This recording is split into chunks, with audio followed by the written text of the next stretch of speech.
सत्य वचन, अमर वचन, जीवित वचन, दिव्य वचन, सत्य वचन, अमर वचन, जीवित वचन। साई दा बामा बनी दा बामा बगरे सा निरे सा निरे सा निरे सा निरे सा। दिव्य वचन, सत्य वचन, अमर वचन, जीवित वचन, दिव्य वचन, दिव्य वचन।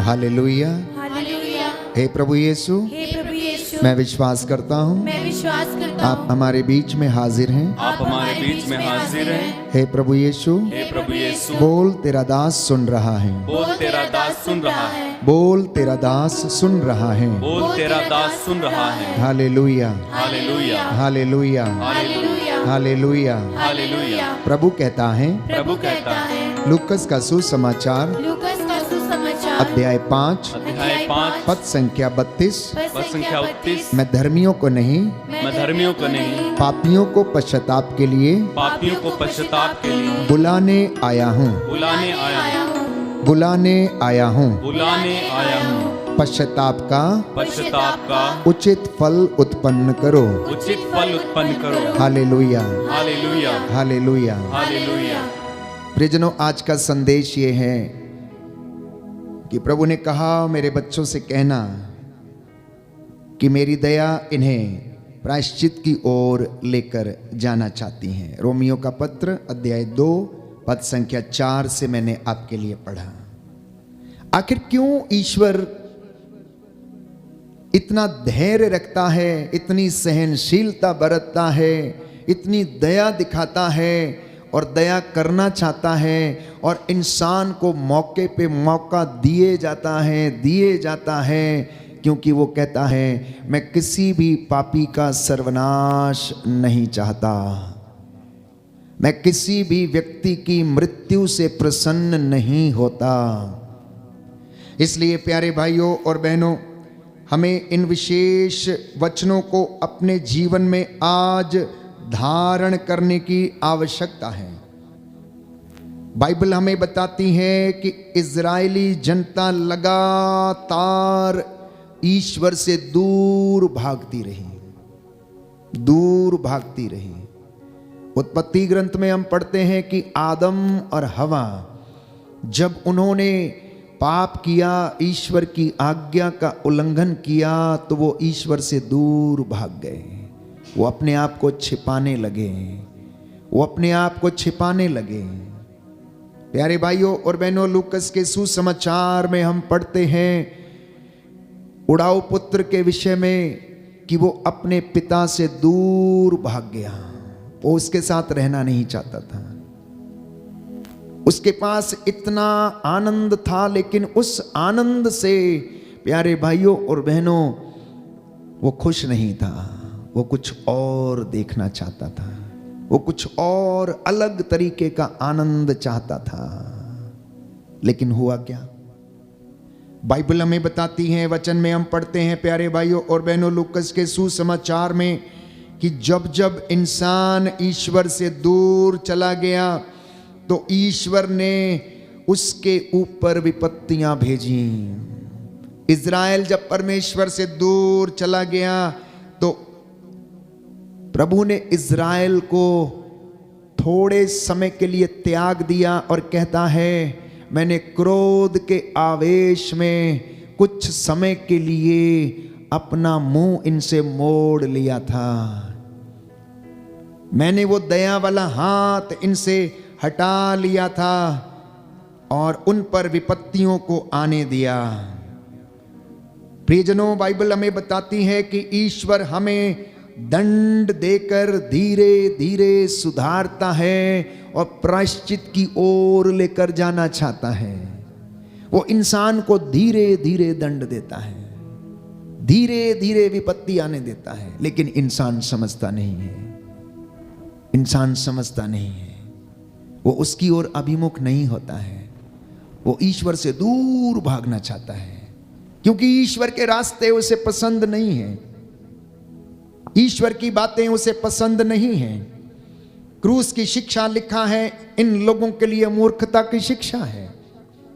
ये मेरे मार्ग जानना नहीं चाहते हैं, ये मेरी ओर वापस आना नहीं चाहते हैं। कहता है ये इसलिए ऐसा करते हैं कहीं मैं इनको बुला ना लूं और इनके ऊपर दया ना करूं।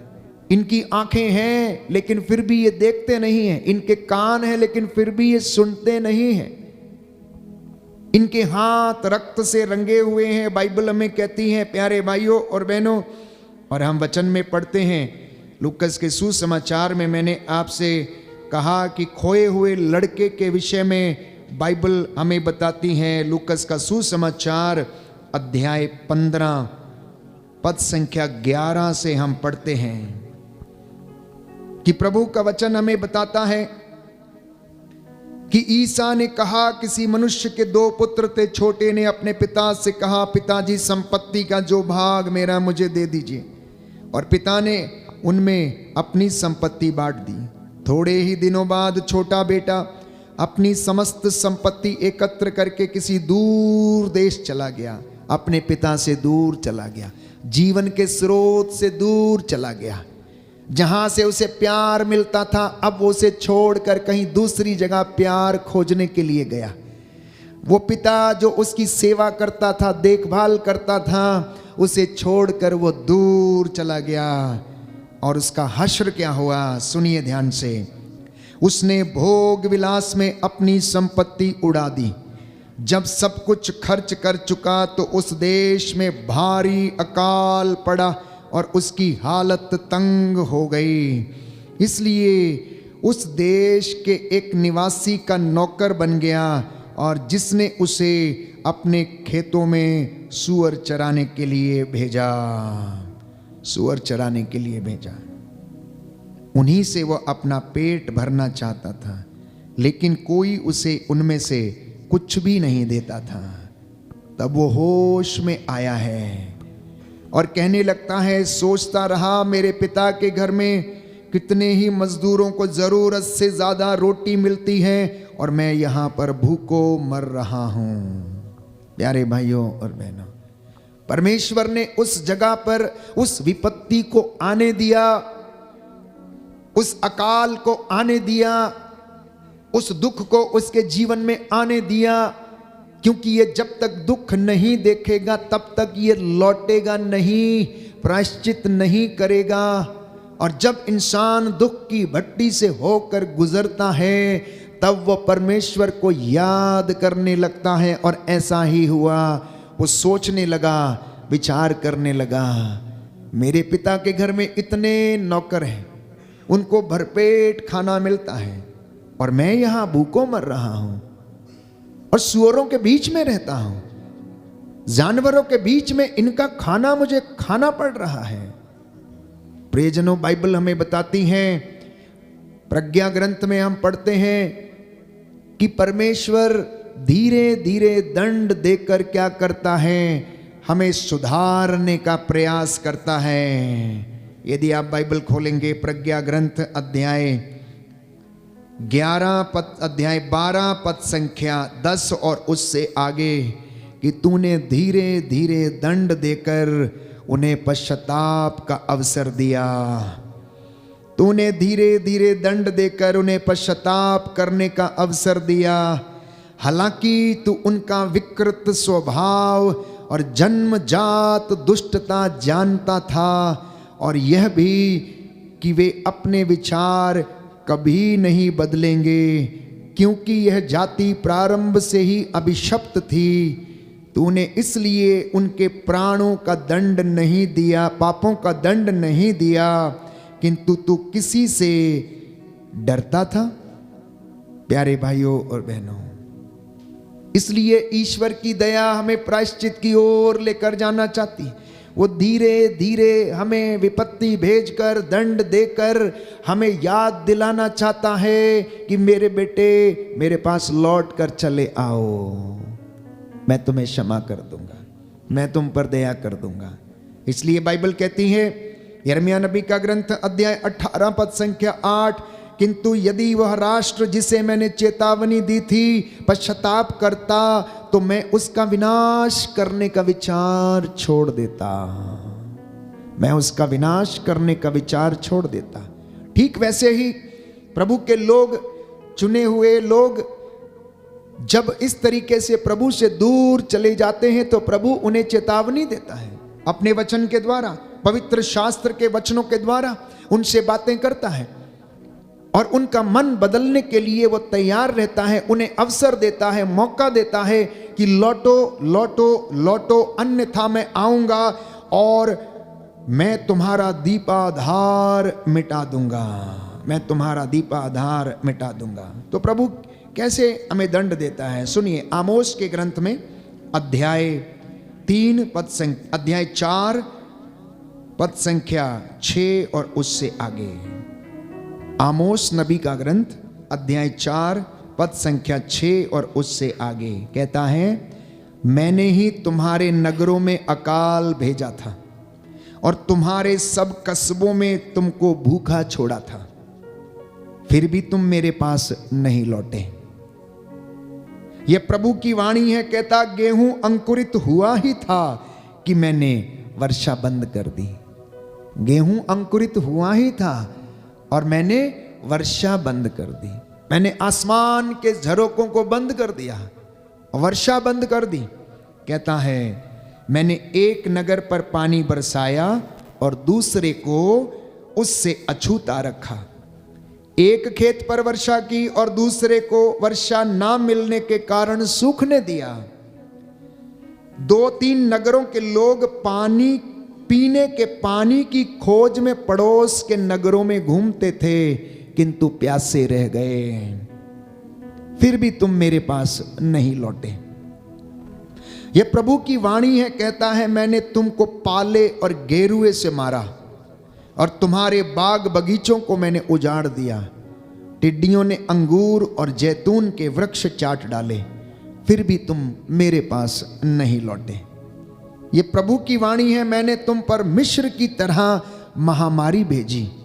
मैंने तुम्हारे नवयुवकों को तलवार के घाट उतरवा दिया। तुम्हारे घोड़े लुट गए। तुम्हारी छावनी में मृतकों के पड़े रहने से सड़ांध तुम्हारी नाकों में भर गई, फिर भी तुम मेरे पास नहीं लौटे।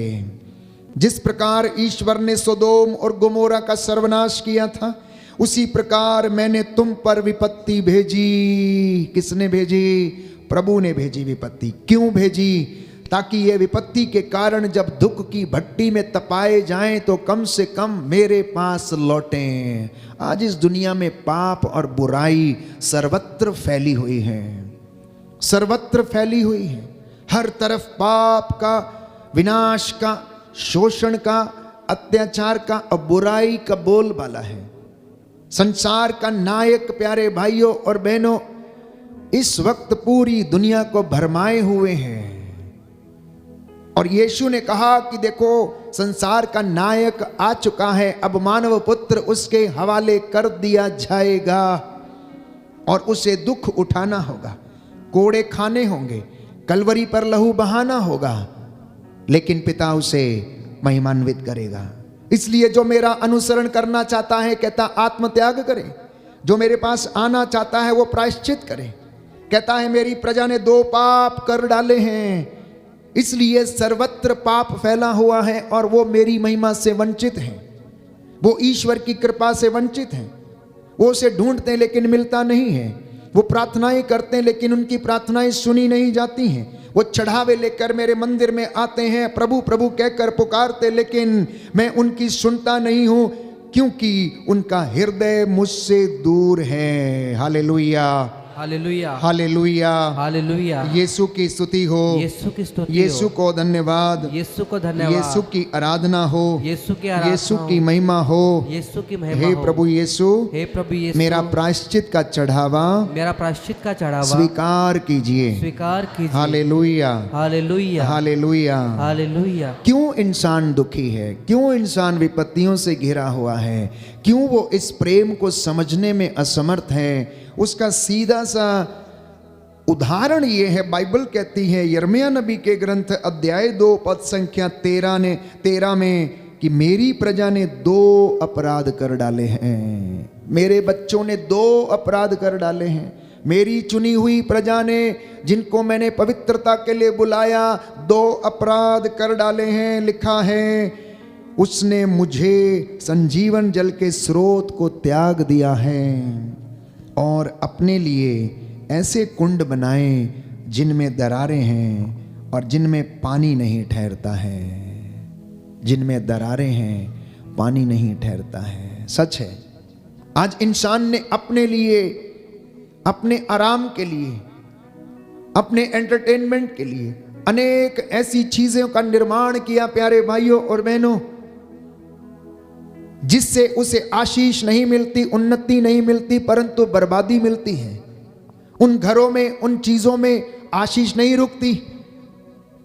वो जो रस कुंड खोदे गए हैं उनमें पानी नहीं रुकता, क्योंकि उनमें दरारें हैं। दरार कहने का मतलब दिल में खोट है, स्वार्थ है, घमंड है, अहंकार है, ईर्ष्या है, अनेक प्रकार की बुराइयों की दरारें इंसान के जीवन में है, इसलिए वो आशीष से वंचित रहता है। आशीष रुकती नहीं, बरकत रुकती नहीं है प्यारे भाइयों और बहनों। आगे लिखा है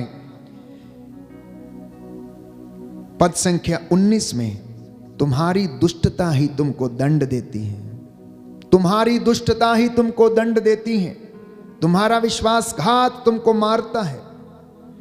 इस पर विचार करो और जान लो कि अपने प्रभु ईश्वर को परित्याग करना और मुझ पर श्रद्धा नहीं रखना तुम्हारे लिए कितना दुखद और कटु है। ये सर्वशक्तिमान प्रभु ईश्वर की वाणी है। इसलिए यीशु ने कहा, यूहन्ना का सुसमाचार अध्याय 15, तुम मुझसे अलग रहकर कुछ भी नहीं कर सकते। तुम मुझसे अलग रहकर कुछ भी नहीं कर सकते। इसलिए पवित्र कलीसिया 40 की इस अवधि में प्रभु की ओर से सभी विश्वासियों को यह निमंत्रण देती है। प्रभु निमंत्रण देता है कि मेरी प्रजा मेरे पास लौटो। वो अपने चुने हुए लोगों से, दासों से कहता है कि मेरी प्रजा को इनके पाप गिनाओ, कहीं ऐसा ना हो कि मैं इन पर क्रोध करूं और इनका सर्वनाश कर दूं। इन्हें चेतावनी दो, कहीं ये मेरे कोप भाजन न बन जाएं। ये मेरे पास लौटे और मैं इनके पास लौटूंगा, क्योंकि मेरी दया, सहनशीलता और मेरा धैर्य और दयालुता इन्हें प्रायश्चित की ओर लेकर जाना चाहती हैं। लिखा है एक सुंदर गीत, प्रभु कहता है यिर्मयाह नबी के ग्रंथ अध्याय 2 पद संख्या 21 में कि मैंने तुमको श्रेष्ठ जाति की उत्तम दाखलता की तरह रोपा। तुम्हारी डालियां कैसे जंगली दाखलता में बदल गई हैं। चाहे तुम अपने को छार से धोती और साबुन मलमल कर नहाती रहो, तुम्हारे दोष की मैल मेरे सामने बनी रहेगी। ये प्रभु ईश्वर की वाणी है। कहता है तुम भले ही अपने आप को छार से या साबुन से मल मल के धोती रहो, नहाते रहो, लेकिन तुम्हारे दोष का मैल मेरे सामने बना रहेगा। तुम ये कैसे कह सकती हो कि मैं निर्दोष हूं? मैंने बाल देवताओं का अनुसरण नहीं किया। घाटी में तुम्हारा आचरण कैसा रहा, इस पर विचार करो कि तुमने क्या किया है। प्यारे भाइयों और बहनों, प्रभु हमें याद दिलाना चाहता है, एक एक चीज, एक एक बात वो अपने लोगों को, इजराइलियों को, चुनी हुई प्रजा को याद दिलाता है। अगले वचन में अध्याय 3 में यदि आप पढ़ेंगे पद संख्या 11 और उससे आगे कि विश्वासघाती इजराइल मेरे पास लौटो, मैं तुम पर और अप्रसन्न नहीं होऊंगा, क्योंकि मैं दयालु हूं। यह प्रभु की वाणी है, मैं सदा के लिए तुम पर क्रोध नहीं करूंगा। तुम अपना दोष स्वीकार करो। तुमने अपने प्रभु ईश्वर से विद्रोह किया। तुमने अपने को हर घने वृक्ष के नीचे पराये देवताओं के प्रति अर्पित किया। तुमने मेरी वाणी पर ध्यान नहीं दिया। ये प्रभु की वाणी है, कहता है प्रभु ये कहता है, विद्रोही पुत्रों मेरे पास लौट आओ और मैं ही तुम्हारा स्वामी हूं। मैं तुम लोगों को सब नगरों और राष्ट्रों से निकालकर सियोन में वापस ले आऊंगा। बोलिए आमीन, आमीन, हालेलुया, हालेलुया, हालेलुया। हालेलुया। यीशु की स्तुति हो, यीशु की स्तुति यीशु हो, को धन्यवाद, यीशु को यीशु धन्यवाद, की आराधना हो, यीशु की आराधना यीशु हो, की महिमा हो, यीशु की महिमा, यीशु को धन्यवाद। यीशु को धन्यवाद। स्वर्गीय पिता ईश्वर आरंभ से ही, जब से इंसान ने पाप किया, आज्ञा का उल्लंघन किया, ईश्वर से दूर चला गया, तो वो सत्य प्रतिज्ञ ईश्वर अपनी इस संतान को वापस पाने की कोशिश में रहता है। आप में से बहुत सारे लोग हैं जिनके बेटे और बेटियों ने आपको छोड़ दिया है, आपसे बात नहीं करते हैं। शायद आप में से कुछ लोग होंगे, आपका बेटा या आपकी बेटी आपको छोड़कर चला गया, विदेश में कहीं रहता है, और आप उसकी राह देखते रहते हो, राह देखते रहते हो, प्रार्थना करते रहते हो, वेदी के सामने घुटना टेक कर आंसू बहाते रहते हो, और यही सोचते हो कि कब मेरा बेटा आएगा, कब मेरी बेटी आएगी, कब मेरी बहू आएगी, कब मैं अपने नाती पोतों को देखूंगा। दादी, दादा, नाना, नानी तरसते रहते हैं अपने नाती और पोतों को देखने के लिए। प्यारे भाइयों और बहनों, जो उनसे रूठ कर चले गए हैं, जो उनसे बात नहीं करना चाहते, जो उन्हें रास्ता दिखाना चाहते हैं, लेकिन उनकी बेटियां और बहुएं शायद उनसे नफरत करते हैं क्योंकि उनकी बातें उन्हें पसंद नहीं है। प्यारे भाइयों और बहनों, अगर एक साधारण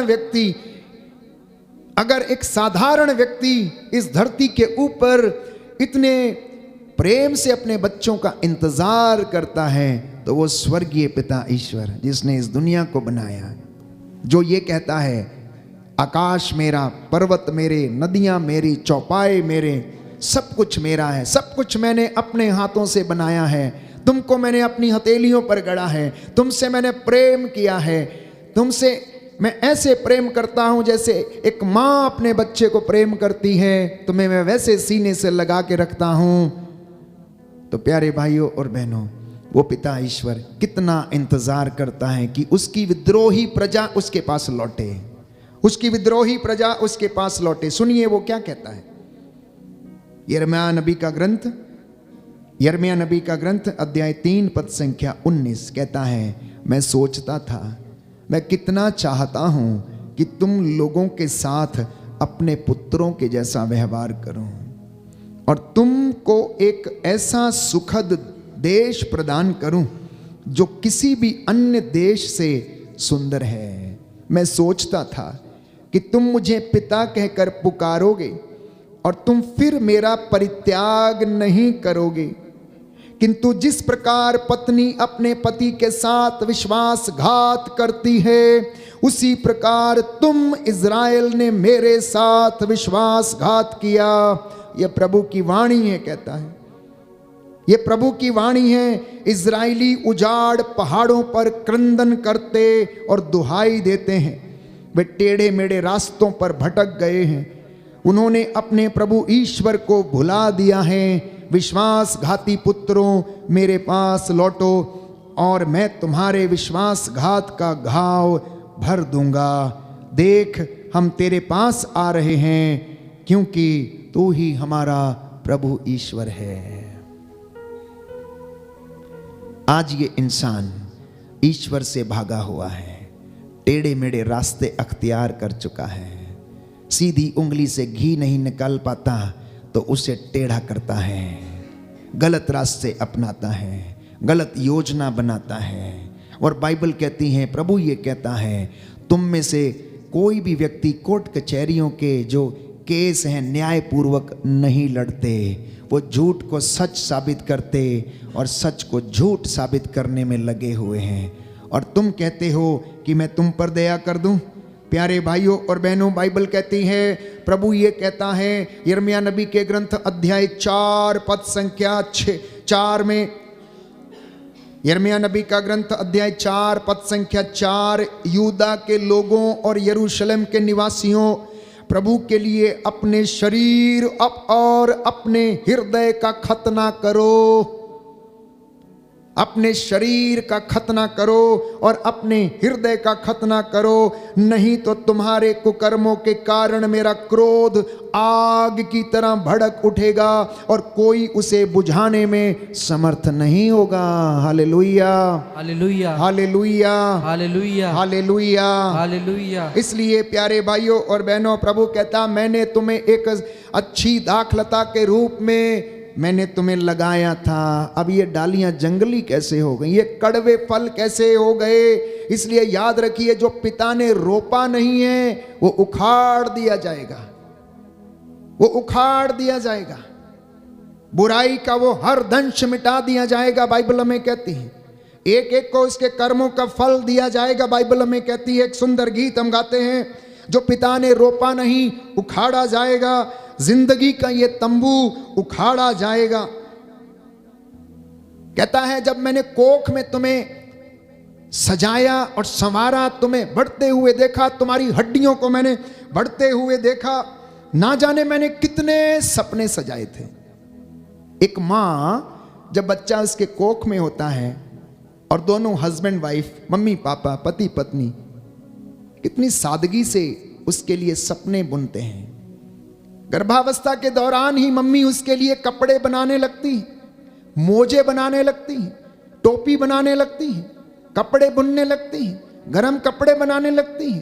प्रभु देखिए क्या कहता है, लिखा है कोख में अपने हाथों से तुझे संवारा था, ना जाने कितने ही उसने सपने सजाए थे। इस गीत को हम गाएंगे, मेरे पीछे इसको दोहराइए प्यारे भाइयों और बहनों। अंगीकार करना और अपनी अपनी हालत पर विचार करना। कहता है कि मैंने तुम्हें कैसा बनाया था और तुम क्या हो गए। प्रकाशना ग्रंथ अध्याय 2 पद संख्या 5 की तुम कितने ऊंचे स्थान से नीचे गिर गए हो। देखो अगर तुम चेतावनी स्वीकार नहीं करते, प्रायश्चित नहीं करते, तो मैं आऊंगा और तुम्हारा दीपा आधार मैं उस जगह से मिटा दूंगा। ये आज का वचन है। 40 की इस पवित्र अवधि में जब हम अपने आप को पुण्य सप्ताह के लिए तैयार कर रहे हैं, प्रभु के दुख भोग में भाग लेने के लिए हम अपने आप को तैयार कर रहे हैं, ईस्टर अर्थात पुनरुत्थान का पर्व मनाने के लिए तैयार कर रहे हैं, तो कितनी सादगी भक्ति के साथ अपने मन, आत्मा, हृदय को शुद्ध करके हम उस अनुग्रह के सिंहासन की ओर चलें। एक एक व्यक्ति के लिए आज का ये वचन है प्यारे भाइयों और बहनों। और प्रभु कहता है यदि वह राष्ट्र जिसे मैंने चेतावनी दी थी पश्चाताप करता तो मैं उसका विनाश करने का विचार छोड़ देता। अभी भी समय है, वर्तमान समय से पूरा पूरा लाभ उठाइए।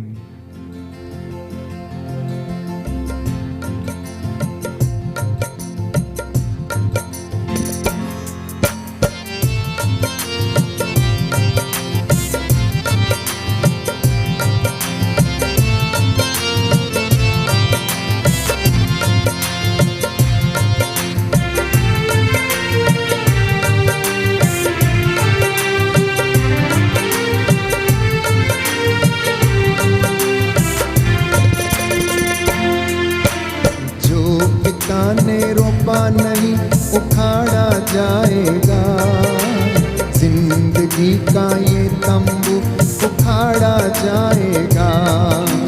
जो पिता ने रोपा नहीं उखाड़ा जाएगा, जिंदगी का ये तंबू उखाड़ा जाएगा। जो पिता ने रोपा नहीं उखाड़ा जाएगा, जिंदगी का ये तंबू उखाड़ा जाएगा। जो पिता ने रोपा नहीं उखाड़ा जाएगा,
उसने रोपा था तुझको अपने बाग में, कितनी अच्छी लता थी, कितनी अच्छी डाली थी, पर हुआ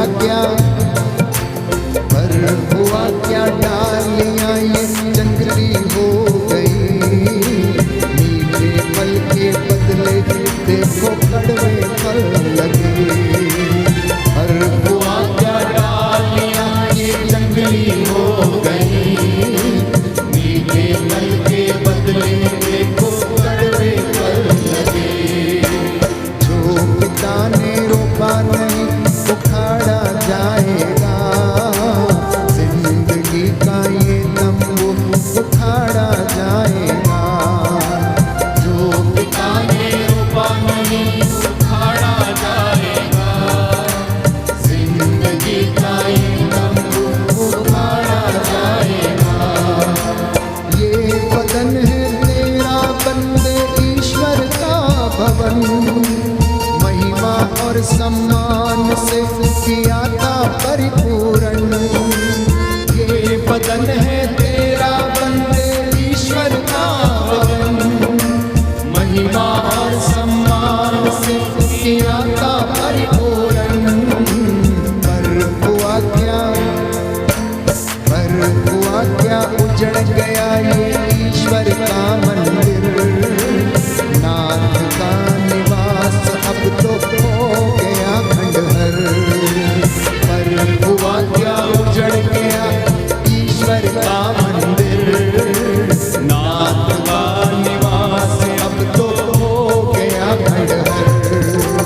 जो पिता ने रोपा नहीं उखाड़ा जाएगा, जिंदगी का ये तंबू उखाड़ा जाएगा, जो पिता ने रोपा नहीं उखाड़ा जाएगा, जिंदगी का ये तंबू उखाड़ा जाएगा, जिंदगी का ये तंबू उखाड़ा जाएगा,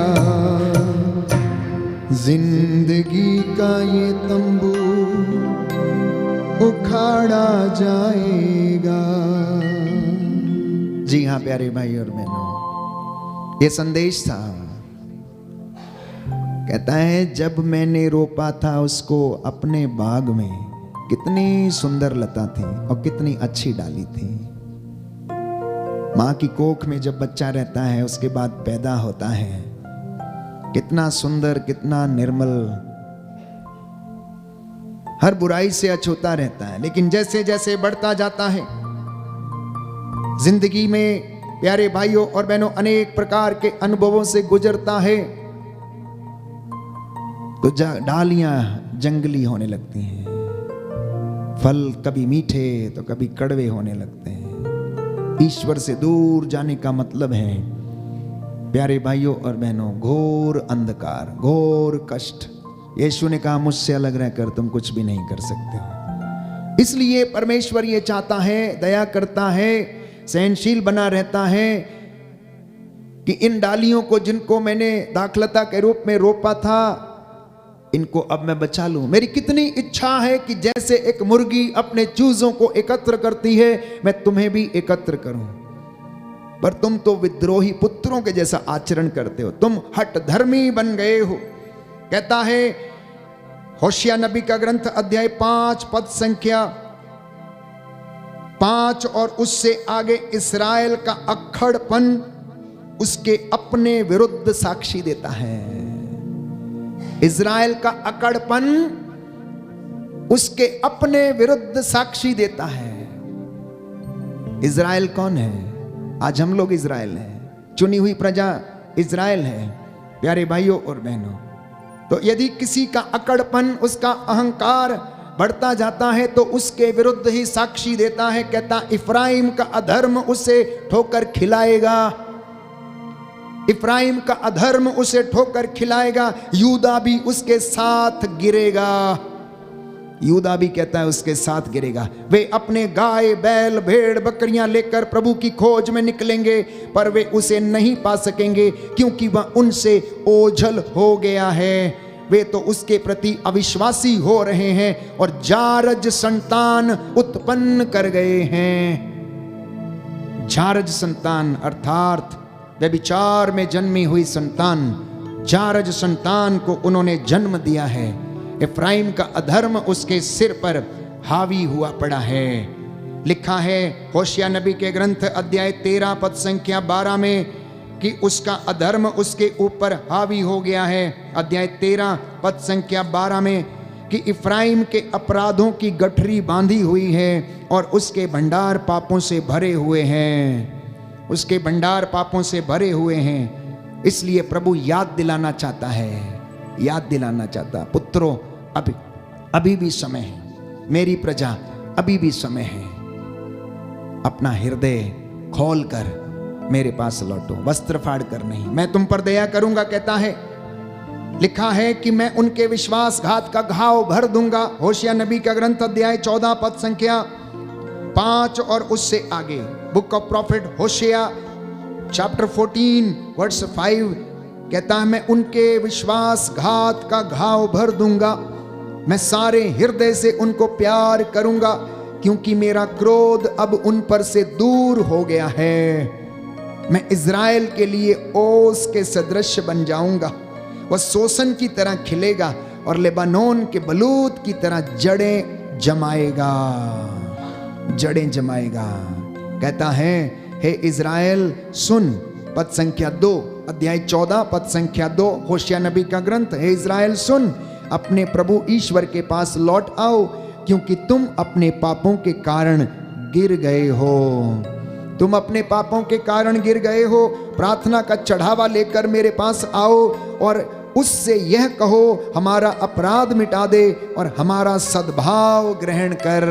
आज ये विनती करना है अपने परिवार के साथ मिलकर, मम्मी पापा, दादा दादी, नाना नानी, बच्चे, नवयुवक युवतियां, यदि आप ये वचन सुन रहे हैं तो प्रभु ये कहता है कि अपने प्रभु ईश्वर के पास लौट कर चले आओ क्योंकि तुम अपने पापों के कारण गिर गए हो। नौजवान बच्चे अपने मम्मी पापा को सताएं नहीं, माफी मांगे। छोटे बच्चे माफी मांगे। आपस में एक दूसरे के साथ आप लोग क्षमाशीलता का भाव और प्रेम का भाव बनाए रखें।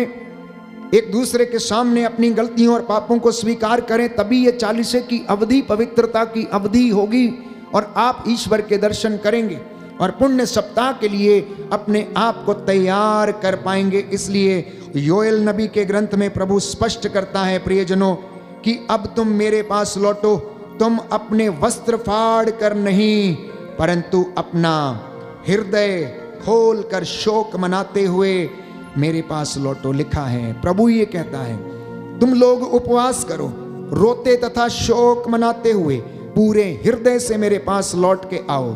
अपने वस्त्र फाड़ कर नहीं बल्कि हृदय से पश्चाताप करो और अपने प्रभु ईश्वर के पास लौट आओ क्योंकि वह करुणामयी है, दयालु है, अत्यंत सहनशील है और दया सागर है और वह सहज ही द्रवित हो जाता है। क्या जाने वो द्रवित हो जाए और तुम्हें आशीर्वाद प्रदान करे। क्या जाने वो द्रवित हो जाए और तुम्हें आशीर्वाद प्रदान कर दे।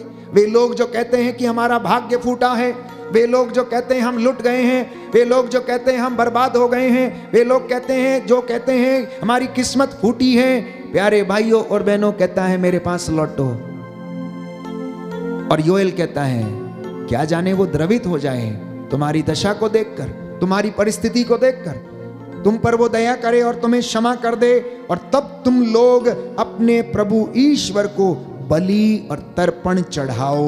बोलिए आमेन, आमीन, हालेलुया, हालेलुया, हालेलुया। हालेलुया। कहता है कि तुम जान लो मैं इज़राइलियों के बीच में हूं और मैं ही तुम्हारा प्रभु ईश्वर हूं। मेरे सदृश कोई ईश्वर नहीं जो पापों को हरता है।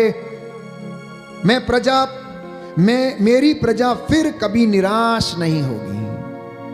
कहता है मेरे जैसा कोई ईश्वर है ही नहीं जो पापों को हर जाए, जो देर से क्रोध करता है कोई उसके जैसा, जो इतनी गलतियां करने के बाद भी इंसान को मौके पर मौका दिए जाता है प्यारे भाइयों और बहनों, धीरे धीरे दंड देकर सुधारने की कोशिश करता है। धीरे धीरे प्रज्ञा ग्रंथ में हमने पढ़ा कि तूने उसे धीरे धीरे दंड देकर सुधारना चाहा। तूने उसे धीरे धीरे दंड देकर सुधारना चाहा। योएल नबी का ग्रंथ अध्याय 1 पद संख्या 13। प्यारे भाइयों और बहनों, लिखा है, याजकों टाट ओढ़कर शोक मनाओ, वेदी के सेवकों विलाप करो, मेरे ईश्वर के सेवकों शोक के वस्त्र पहनकर रात बिताओ, क्योंकि तुम्हारे ईश्वर का मंदिर नैवेद्य और तर्पण से वंचित हो गया है। वंचित हो गया है। घर का मुखिया, घर की मुखियाइन, प्यारे भाइयों और बहनों, अपनी घरेलू कलीसिया के लिए प्रायश्चित करें, हाथों को उठाते हुए। प्रभु का वचन दुधारी तलवार है और प्रभु ये कहता है, मेरी वाणी अपना उद्देश्य पूरा किए बिना नहीं लौटती, वो जो चाहती है वो कर डालती है। मेरा विश्वास है कि आज का ये वचन आपके जीवन में उद्धार लाया है। आपने जैसा विश्वास किया आज, वैसा आपके जीवन में पूरा हो जाए। आपने जैसा निर्णय लिया है, परमेश्वर आपको उस निर्णय लेने में आपकी सहायता करे और आपको पवित्रता की श्रेणी तक ले चले। 40 की इस पवित्र अवधि में आप अपने परिवार के साथ उद्धार पाएं, मुक्ति पाएं, आप उन्नति पाएं और उसकी कृपा में आप बढ़ते जाएं। आपके जीवन में उसकी कृपा का लेवल जो है नित्य प्रतिदिन बढ़ता रहे। आप प्रार्थना करने में मजबूत बने, विश्वास में मजबूत बने, प्रायश्चित में आप आगे रहें, आपकी धार्मिकता आपके आगे आगे चलती रहे, ईश्वर की महिमा आपके पीछे पीछे आएगी। सांसारिक चीजों की खोज में ना लगे रहें, परंतु ऊपर की चीजों को खोजें, धार्मिकता की खोज में लगे रहें, विश्वासी बने। प्यारे भाइयों और बहनों, परमेश्वर को उतना बड़ा देखिए जितना बड़ा वो है और जितने बड़े काम वो कर सकता है। जितने बड़े काम उसने किए, जितने बड़े चिन्ह चमत्कार उसने दिखाए हैं, उसको उसी रूप में देखिए। इस वेदी पर वो आपसे खड़े होकर बातें कर रहा है, वो आपको देख रहा, एक एक व्यक्ति को। प्यारे भाइयों और बहनों, जो हृदय से उसकी खोज में है, जो सच्चे हृदय से उसे खोज रहे हैं, वो उनको मिल जाता है। और जब वो मिल जाता है, कहता है, मैं तुम्हारा भाग्य पलट दूंगा,